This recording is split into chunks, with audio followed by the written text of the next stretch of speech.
नमस्कार दोस्तों। मशहूर कॉमेडियन कुणाल कामरा ने महाराष्ट्र के डिप्टी सीएम एकनाथ शिंदे को गद्दार बोलकर और अपने कॉमेडी शो में उन पर कुछ लाइनें बोलकर इतना बड़ा गुनाह कर दिया है कि पूरी सरकार उनके पीछे पड़ गई है। महाराष्ट्र के सीएम उनके पीछे पड़ गए, महाराष्ट्र के डिप्टी सीएम उनके पीछे पड़े हैं, महाराष्ट्र के तमाम बीजेपी के सांसद मंत्री उनके पीछे पड़े हैं। लगातार बयानबाजी हो रही है, उन्हें धमकी भरे कॉल लगातार आ रहे हैं और मुंबई पुलिस उनके पीछे कुछ इस तरह पड़ी है कि जैसे कुणाल कामरा को दबोचना है, पकड़ना है और सलाखों के पीछे भेजना है। क्या कुणाल कामरा ने गद्दार बोलकर इतना बड़ा गुनाह किया? गद्दार वो शब्द है जिसका इस्तेमाल उद्धव ठाकरे से की पार्टी से जुड़े तमाम नेता, संजय राउत लगातार करते रहे, हर रोज करते रहे और तब से करते रहे जब से एकनाथ शिंदे ने पार्टी तोड़ी, शिवसेना पर कब्जा किया, उनका सिंबल लिया, उद्धव ठाकरे को अपदस्थ किया, विधायकों को लेकर गुवाहाटी गए और उसके बाद सरकार में साझेदार बनकर सत्ता पर बैठ गए। लगातार हर रोज गद्दार ही उन्हें कहा जाता रहा।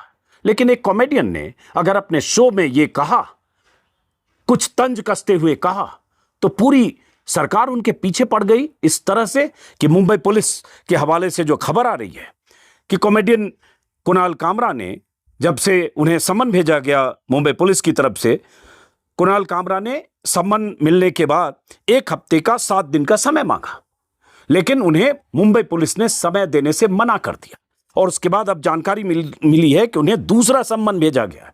मतलब मुंबई पुलिस उन्हें 7 दिन का वक्त भी नहीं देना चाहती है सम्मन का जवाब देने के लिए, या पुलिस के सामने बयान दर्ज करने के लिए 7 दिन का वक्त नहीं देना चाहती है। इसका मतलब क्या है? इतना बड़ा गुनाह है, एब्सकॉन्डर की तरह ट्रीट किया जाएगा, अपराधी की तरह ट्रीट किया जाएगा, जैसे बहुत बड़ा गुनाहगार, न जाने किस किस धारा, कौन कौन सी धाराओं के तहत उन्होंने गुनाह किया है। क्योंकि कुणाल कामरा ने जो लाइनें कही, वो लाइनें एकनाथ शिंदे को बदहजमी का शिकार बना गई। और उसके बाद एकनाथ शिंदे के समर्थकों ने तो जैसे ही वो वीडियो वायरल हुआ, कुणाल कामरा का वो स्टूडियो जो एक होटल में था, यूनिकॉन्टिनेंटल, वहां तोड़फोड़ की, हंगामा किया। हालांकि कुछ की गिरफ्तारियां हुई, लेकिन गिरफ्तारियों के चंद घंटों के भीतर उन्हें जमानत मिल गई। लेकिन अब सारी मुसीबत ऐसा लग रहा है कुणाल कामरा के इर्द गिर्द है। क्यों? क्योंकि एकनाथ शिंदे के साथ बीजेपी भी है। बीजेपी की साझा सरकार किसी भी सूरत में कुणाल कामरा को ऐसा लगता है सबक सिखाने पर आमादा है। हालांकि कुणाल कामरा कह चुके हैं परसों ही कि मैं माफी नहीं मांगूंगा, मैं बिस्तर के नीचे छिपकर नहीं रहूंगा। अभिव्यक्ति की आजादी का उन्होंने हवाला भी दिया है। लेकिन एकनाथ शिंदे ने कल कह दिया था कि एक्शन का रिएक्शन होता है, एक्शन होता है तो रिएक्शन होता है। न्यूटन का लॉ समझा दिया था और यह संकेत दे दिया था कि कुणाल कामरा की राह आगे आसान नहीं। और मुंबई पुलिस उनकी है, सरकार उनकी है, तो मुंबई पुलिस ने ऊपर से जो निर्देश मिला होगा उसी के मुताबिक अब काम कर रही है। सवाल ये कि क्या कुणाल कामरा को गिरफ्तार करने की तैयारी हो रही है? ये इस तरह की खबरें लगातार आ रही है कि पुलिस के अधिकारियों को ऊपर से निर्देश है कि जल्द से जल्द कुणाल कामरा के इर्द गिर्द शिकंजा कसा जाए। इस बीच जो खबरें हैं उसके मुताबिक लगभग 500 धमकी भरे कॉल कुणाल कामरा को आए हैं। एक कॉल कुणाल कामरा ने परसों देर रात अपने सोशल मीडिया एक्स पर हैंडल पर शेयर भी किया था, जिसमें कोई उनको धमकी दे रहा था। वो वीडियो आगे दिखाता हूं, ऑडियो।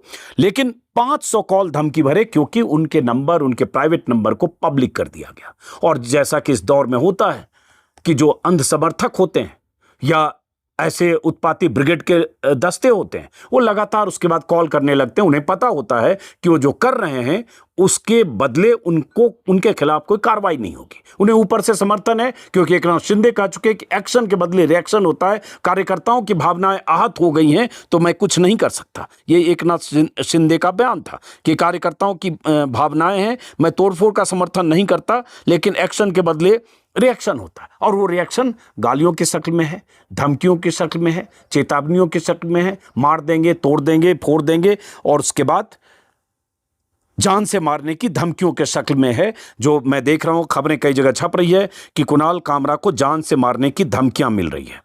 उन्हें लोग टुकड़े टुकड़े करने की धमकी दे रहे हैं, इसलिए क्योंकि धमकी देने वालों को पता है कि पुलिस उनके पीछे नहीं लगेगी, पुलिस कुणाल कामरा के पीछे लगी है। वरना अगर कोई जान से मारने की धमकी देता है, और उसका अगर कॉल रिकॉर्ड है, उस आधार पर उन 500, 250 जितने भी हैं उन सब के खिलाफ एफआईआर दर्ज हो सकती है। उनका लोकेशन ट्रैक किया जा सकता है, ट्रेस किया जा सकता है। उनके लोकेशन पर पहुंचकर पुलिस उन्हें गिरफ्तार कर सकती है जो जान से मारने की धमकी कुणाल कामरा को दे रहे हैं। लेकिन धमकीबाज लोग निश्चिंत हैं। तोड़फोड़ जिन्होंने की उन्हें जमानत मिल गई। अलग अलग जगहों पर प्रदर्शन हो रहे हैं। धमकी चेतावनी है कि कुणाल कामरा अगर मुंबई में आए, कहीं दिख गए तो देख लेंगे। तरह तरह की धमकियों के बीच कुणाल कामरा अपनी जगह डटे हैं। लेकिन उनका वो वीडियो जो बीजेपी और सेना नेताओं के लिए बदहजमी की वजह बना, उन्होंने नया भारत के नाम से जो यूट्यूब पर वीडियो अपलोड किया था, उस वीडियो के कुछ हिस्से मैंने कल और परसों के वीडियो में दिखाए थे।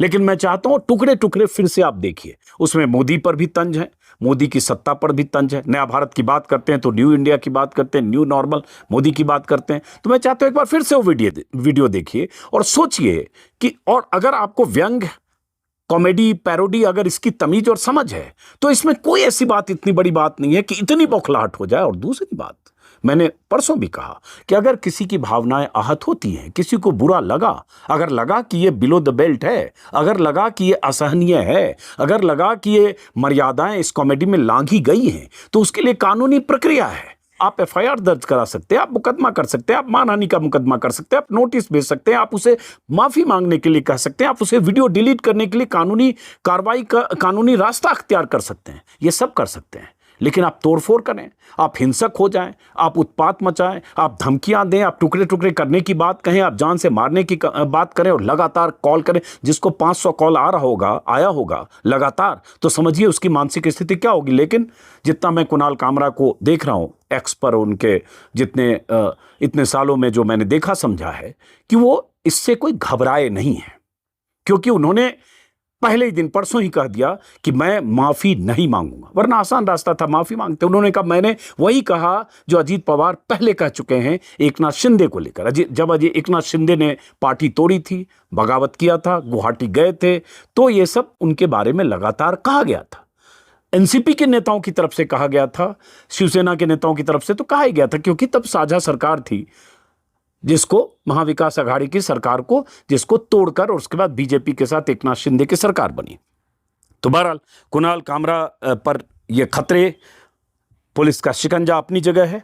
लेकिन एक एक 2-2 मिनट का वीडियो क्लिप एक बार फिर से देखिए कि एक कॉमेडियन क्या गाता है, क्या सुनाता है, क्या पैरोडी है, गाने को कैसे अपने शब्दों को गाने के शक्ल में पिरोकर क्या ऐसा सुनाया कि जिससे इतना शोर, इतना हंगामा, इतना बवाल है। तो सबसे पहले एक बार फिर से वो वीडियो जिस वीडियो पर बवाल है, थाने की रिक्शा, चेहरे पर दाढ़ी। जज के ऑर्डर में लिखा है, जो इन्होंने महाराष्ट्र की इलेक्शन से किया है ना भाई साहब, बोलना पड़ेगा। यहाँ पे इन्होंने पहले क्या किया, शिवसेना बीजेपी से बाहर आ गई, फिर शिवसेना से बाहर आ गई, एनसीपी से बाहर आ गई ना। एक वोटर को 9 बटन दे दिए, सब कंफ्यूज हो गए। चालू एक जन ने किया था, वो मुंबई में एक बहुत बढ़िया डिस्ट्रिक्ट है थाने, वहाँ से आते हैं। थाने की रिक्शा, चेहरे पे दाढ़ी, आंखों में चश्मा, हाय। थाने की रिक्शा, चेहरे पे दाढ़ी, आंखों में चश्मा, हाय। एक झलक दिखलाए, कभी गुवाहाटी में छुप जाए। मेरी नजर से तुम देखो, गद्दार नजर वो आए। थाने की रिक्शा, चेहरे पे दाढ़ी, आंखों पे चश्मा, हाय। मंत्री नहीं वो दल बदलू है, और कहा क्या जाए। जिस थाली में खाए उसमें ही वो छेद कर जाए। मंत्रालय से ज्यादा फडणवीस की गोदी में मिल जाए। तीर कमान मिला है इसको, बाप मेरा ये चाहे। थाने की रिक्शा, चेहरे पे दाढ़ी, आंखों पे चश्मा, हाय। सोचो ना, मतलब ये पॉलिटिक्स है इनकी। परिवारवाद खत्म करना था, किसी का बाप चुरा लिया मैं। क्या रिप्लाई होगा भाई? मैं मिलूँ कल तेंदुलकर के बेटे को, बोलूँ कि आजा भाई लंच पे मिलते हैं, आधा घंटा तेंदुलकर की तारीफ करूँ और बोलूँ कि देख आज से पर वो मेरा बाप है। तू ढूंढ ले कोई ऑन द वे। ये वो वीडियो है जो कुणाल कामरा के वीडियो का ये वो हिस्सा है जो एकनाथ शिंदे पर है। हालांकि एकनाथ शिंदे का उन्होंने नाम नहीं लिया है, लेकिन जो उन्होंने एक छवि बनाई है, ठाणे के वो रहने वाले हैं, ठाणे उनकी सियासी जमीन है, चेहरे पर दाढ़ी, ऑटो रिक्शा चलाते थे, गुवाहाटी में जाकर छिपे, ये सारी कहानी एकनाथ शिंदे को लेकर ही कही गई है। तो एक इस पर सबसे अधिक बौखलाहट इस पर है। लेकिन अगर पीछे देखेंगे तो उन्होंने उसी वीडियो में जो और सुनाए हैं वो भी ऐतराजजनक है बीजेपी के नेताओं के लिए। जैसे उनका एक लाइन, ये सुनिए कुछ लाइनें। हम होंगे कंगाल एक दिन, देश की मौजूदा स्थिति को, जिस ढंग से देश में अंधविश्वास का माहौल है, जिस ढंग से नफरत का माहौल पैदा किया जा रहा है, जिस ढंग से दंगाई मानसिकता के लोगों को मानसिकता के लोगों के लिए इस दौर में बहुत मुफीद सत्ता प्रतिष्ठान की तरफ से उन्हें संरक्षण मिलता है, जिस तरह से होली, रमजान के मौके पर या भी नवरात्र के मौके पर जिस तरह से देश में हिंदू मुसलमान की राजनीति को हवा देकर, सुलगा कर माहौल बनाया जाता है, उस पर बहुत तगड़ा तंज है। और तंज उनके शब्दों से कैसे बयां होता है, यहां भी हम होंगे कामयाब एक दिन की लाइनों को लेकर उन्होंने अपने ढंग से उसकी पैरोडी बनाई। ये भी सुनिए। विकसित भारत का एक और एंथम। हम होंगे कंगाल, हम होंगे कंगाल, हम होंगे कंगाल एक दिन। मन में अंधविश्वास, देश का सत्यानाश, हम होंगे कंगाल एक दिन। होंगे नंगे चारों ओर, करेंगे दंगे चारों ओर, पुलिस के पंगे चारों ओर एक दिन। मन में नथुराम, हरकते आसाराम, हम होंगे कंगाल एक दिन। होगा गाय का प्रचार, लेके हाथों में हथियार, होगा संघ का शिष्टाचार एक दिन। जनता बेरोजगार, गरीबी की कगार, हम होंगे कंगाल एक दिन। ऐसे ही कुछ लाइनें और हैं। किन पर लागू होता है, किन पर है, आप ये सुनेंगे तो आपको अंदाजा लग जाए। झूठा हूँ मैं, कातिल भी हूँ, सब घोटालों में शामिल भी हूँ। झूठा हूँ मैं, कातिल भी हूँ, सब घोटालों में शामिल भी हूँ। एमपी चुराना, वॉइसेस दबाना, एमपी चुराना, वॉइसेस दबाना, बस यही मेरा कसूर। वादों से अपने मुकरता नहीं, पूरा उन्हें कभी करता नहीं। तानाशाह ओ तानाशाह, तानाशाह ओ तानाशाह, तानाशाह ओ तानाशाह, तानाशाह। कोरस साथ में गाएंगे, ऑडियंस भी थोड़ी रिस्पॉन्सिबिलिटी लेगा। दोगला हूँ मैं, खोखला भी हूँ, खाता रोज मैं ढोकला भी हूँ। स्कीमें चुराना, अपना बताना, स्कीमें चुराना, अपना बताना, बस यही मेरा कसूर। डिग्री में अपनी दिखाता नहीं, नौकरी किसी की लगाता नहीं। तानाशाह ओ तानाशाह, तानाशाह ओ तानाशाह, तानाशाह ओ तानाशाह, तानाशाह। चारों तरफ है मेरे ही चमचे, ईवीएम पे बस मेरा नाम। लाशों से ऊपर उठा करियर, पीछे मेरे है अमित शाह। जुड़ी कहानी सच्ची लगे, मेलोनी तू मुझे अच्छी लगे। जुड़ी कहानी सच्ची लगे, मेलोनी तू मुझे अच्छी लगे। कुणाल कामरा की यही शैली है और बीते 10 सालों से इसी तरह की पैरोडी, इसी तरह की कॉमेडी वो करते रहे हैं। और एक दौर में 14, 15, 16, 18, 19 उन्होंने कांग्रेस की जो अध्यक्षा रही हैं सोनिया गांधी, राहुल गांधी, कांग्रेस नेता, तमाम नेताओं पर इस तरह से तंज कसते रहे। लेकिन कभी विपक्ष के नेताओं ने कुणाल कामरा के खिलाफ इस तरह से एफआईआर दर्ज करके उन्हें सलाखों के पीछे भेजने की मुहिम नहीं चलाई या सलाखों के पीछे भेजने के लिए इस तरह से पुलिस पर दबाव नहीं बनाया।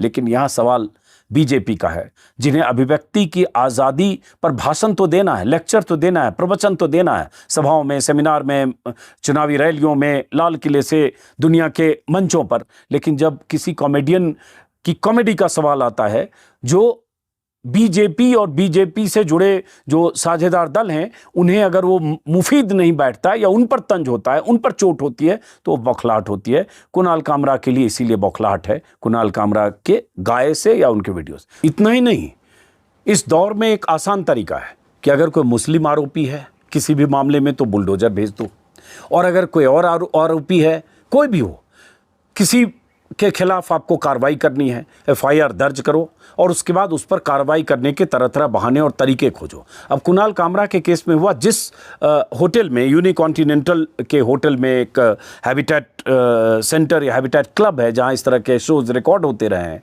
और इस तरह के आर्टिस्ट का वो पसंदीदा, आर्टिस्ट के लिए पसंदीदा जगह है, उस होटल में तोड़फोड़ हुई थी, उसी स्टूडियो में तोड़फोड़ हुई थी जहां फरवरी के पहले हफ्ते में 2 फरवरी को कुणाल कामरा ने वो शो रिकॉर्ड किया था। अब खबरें आ रही है कि उस होटल के बेसमेंट का इस्तेमाल चूंकि किया गया, वो नियम के खिलाफ है, ये कहकर बीएमसी ने उस होटल को एक तरह से टारगेट किया है। कहा जा रहा है तोड़फोड़ की भी कवायद हो सकती है। बीएमसी उस होटल के मैनेजमेंट को नोटिस भी भेज चुकी है और इस तरह से परेशान करने की कोशिश हो रही है, जो कि हैबिटेट की तरफ से कहा गया कि हम इसको बंद कर देते हैं और अभिव्यक्ति की आज़ादी के लिए हम मंच तभी प्रदान कर पाएंगे जब हमारी संपत्ति जोखिम में ना हो, तो हम कोई ऐसा रास्ता देखेंगे। अब इस तरह से कहा जा रहा है बीएमसी के अधिकारियों ने वहाँ निरीक्षण किया, मुआयना किया, संपत्ति जो वो प्लेस है वहाँ उसके नक्शे को देखा, उसके बाद बेसमेंट में क्या बना नहीं बना। अब सवाल उठता है, बेसमेंट में अगर इलीगल है, मान लेते बीएमसी को, तो ये कुणाल कामरा